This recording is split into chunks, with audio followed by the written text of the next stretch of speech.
ক্রিকেটে সব অপরাজিত ইনিংস সমান নয়, কিছু ইনিংস করতালি পায় আর কিছু ইনিংস করতালির মাঝেও প্রশ্ন রেখে যায়। বাবর আজমের এই 58 রানের ইনিংস কোন দলে পড়ে? তারুবা টেস্টে 211 রানের লক্ষ্য তাড়া করতে নেমে পাকিস্তান যখন 71 রানে 9 উইকেট হারিয়েছে তখন ম্যাচের ফল কার্যত নির্ধারিত। ক্রিজে ছিলেন শুধু অধিনায়ক বাবর আজম আর অন্য প্রান্তে নাম্বার 11 মোহাম্মদ আব্বাস।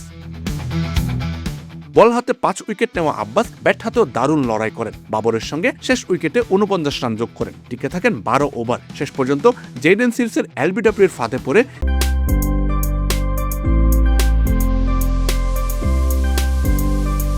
তেইশ রান করে ফিরেন তিনি। পাকিস্তান অল আউট হয় 120 রানে। বাবর 107 বলে 58 রানে অপরাজিত থাকেন। ফল 90 রানের হার। সিরিজে 0-1 ব্যবধানে ওয়েস্ট ইন্ডিজ এগিয়ে। বিদেশের মাটিতে পাকিস্তানের টানা 8ম টেস্ট পরাজয়। স্কোর কার্ডে চোখ রাখলে বাবরের ইনিংস নিঃসন্দেহে প্রশংসার দাবি রাখে। কঠিন উইকেটে 3 নম্বরে নেমে 107 বল খেলে অপরাজিত 58 রান। এমন ইনিংস যে কোনো ব্যাটসম্যানের আত্মবিশ্বাস বাড়াবে। কিন্তু স্কোর কার্ডটা আরেকটু খুঁটিয়ে দেখলে অন্য একটা ছবি বেরিয়ে আসে। বাবর যখন 81 বলে 50 পূর্ণ করেন, দলের স্কোর তখন 88 রান 9 উইকেট হারিয়ে। বাকিরা মিলে করেছিলেন মোটে 38 রান। আর শেষ 3টা জুটিতে বাবর বল খেলেছেন 43টা, টেল এন্ডাররা মিলে 45টা, অর্থাৎ স্ট্রাইকটা প্রায় সমান সমান ভাগ হয়েছে। প্রশ্নটা এখানেই, একজন সেট ব্যাটসম্যান তার উপর আবার দলের অধিনায়ক, এমন পরিস্থিতিতে তার ভূমিকা কি হওয়া উচিত?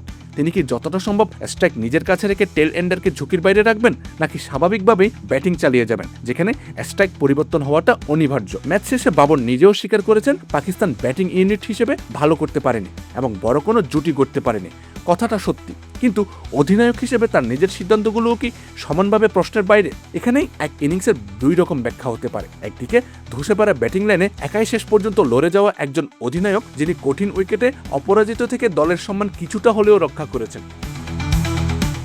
অন্যদিকে এমন প্রশ্ন উঠতে পারে, তিনি কি সত্যি দলের জন্য ক্ষীণ সম্ভাবনাটাকেও সর্বোচ্চ গুরুত্ব দিয়েছেন, নাকি এই ইনিংসটা বেশি ছিল নিজের ফর্ম, আত্মবিশ্বাস এবং পরিসংখ্যানকে বাঁচিয়ে রাখা? এর সরাসরি উত্তর হয়তো নেই, তবে টানা 8ম বিদেশ সফরে টেস্ট হারার পর প্রশ্নটা করাই যায়। একজন সেট ব্যাটসম্যান এবং অধিনায়ক হিসেবে বাবরের কি আরো বেশি স্ট্রাইক নেওয়ার চেষ্টা করা উচিত ছিল? টেল এন্ডারদের যতটা সম্ভব অন্য প্রান্তে রেখে ঝুঁকি নিয়ে হলেও দলের জন্য আরো কয়েকটি রান আদায়ের চেষ্টা করা কি তার দায়িত্ব ছিল না?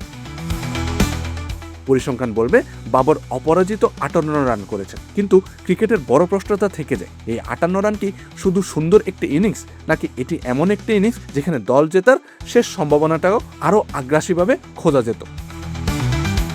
আমজাদ হোসেন আবির, খেলা 71।